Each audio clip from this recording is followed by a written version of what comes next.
ဓမ္မမိတ်ဆွေအားလုံးပဲမင်္ဂလာပါတပုတ်ရဲလအတွက်အမှတ်တရအနေနဲ့မာဂရီတာစီဆရာတော်ဖျားစီစဉ်ရေးသားသောအခါတော်နေများစာအုပ်မှထုတ်နှုတ်ပြီးတပုတ်ရဲလပြည့်နေ့ဩဝါဒပါတိမောက်အခါတော်နေ့အကြောင်းကိုစာသင်သားမှတ်စုကဖတ်ရှုကာတဆင့်ဝေမျှပေးသွားပါမယ်တပုတ်ရဲလပြည့်နေ့ဩဝါဒပါတိမောက်အခါတော်နေ့အကြောင်းသိကောင်းစရာများတပုတ်ရဲလပြည့်နေ့တွင်မြတ်စွာဘုရားရှင်တိုင်းတပည့်သားတို့အားဩဝါဒပေးတော်မူသည်ကိုအကြောင်းပြု၍ထိုနေ့ကိုဩဝါဒပါတိမောက်အခါတော်နေ့အဖြစ်ကျင်းပရခြင်းဖြစ်ပါတယ်တပုတ်ရဲလပြည့်နေ့ထူးခြားချက်ကိုလေ့လာသုံးသပ်ကြည့်ပါရင်အရှင်သာရိပုတ္တရာယဟန္တာဖြစ်သောနေ့ဖြစ်ခြင်းအရှင်သာရိပုတ္တရာနှင့်အရှင်မောက္ကလံဧတတဲ့ရသောနေ့ဖြစ်ခြင်းအင်္ဂါ၄ရက်နှင့်ပြည့်စုံသောယဟန်ပရိသတ်တို့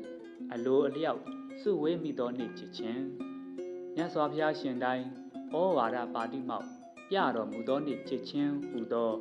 ဤထူးခြားချက်၄မျိုးကိုတွေ့ရှိရပါတယ်အပယ်ဘေးမှကင်းဝေးစေတတ်သောအဆုံးအမကို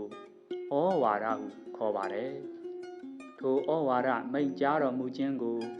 ဩဝါဒပါတိမောက်ပြသည်ဟုခေါ်ဆိုရပါတယ်ပါတိမောက်သည်ဩဝါဒပါတိမောက်အာနာပါတိမောက်ဟူ၍နှစ်မျိုးရှိပါတယ်ဩဝါဒပါတိမောက်ကိုမြတ်စွာဘုရားရှင်တို့သာပြတော်မူပါတယ်တပည့်တန်ဃာများပြခွင့်မရှိပါတပည့်တန်ဃာများသည်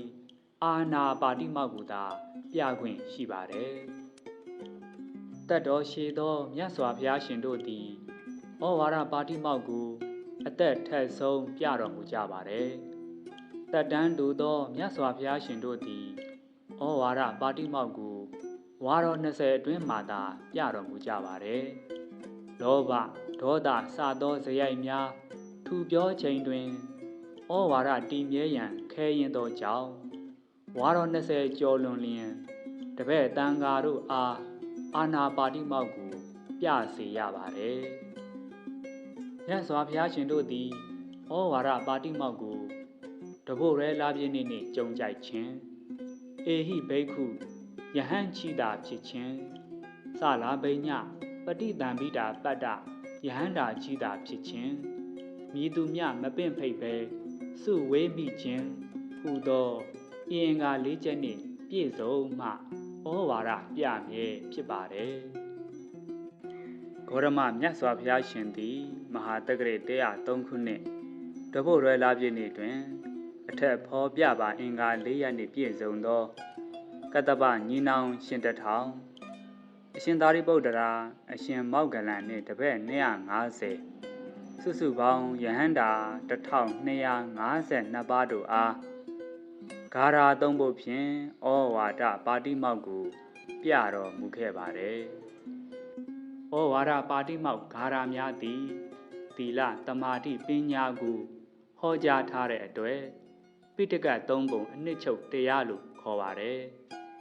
ဩဝါဒပါတိမောက်ဂါရာများအတိုင်းလိုက်နာကျင့်ကြံနေထိုင်ပါကကိုနှုတ်စိတ်ယဉ်ကျေးလိမ္မာပြီးအိုခြင်းနာခြင်းသေခြင်းလွတ်ကင်းရာနိဗ္ဗာန်သို့မလွဲမုတ်ချရောက်နိုင်ကြပါတယ်နားဆင်သူဓမ္မမိတ်ဆွေအပေါင်းကိုယ်စိတ်နှဖျားဘေးရန်ကင်းကွာကျမ်းမာချမ်းသာပြီးမိမိတို့ကိုယ်စီလိုရာဆန္ဒမှန်သမျှတွေလည်းပြည့်စုံနိုင်ကြပါစေလို့စာသင်သားမှတ်စုကဆုတောင်းမေတ္တာတွေပို့သပေးလိုက်ပါတယ်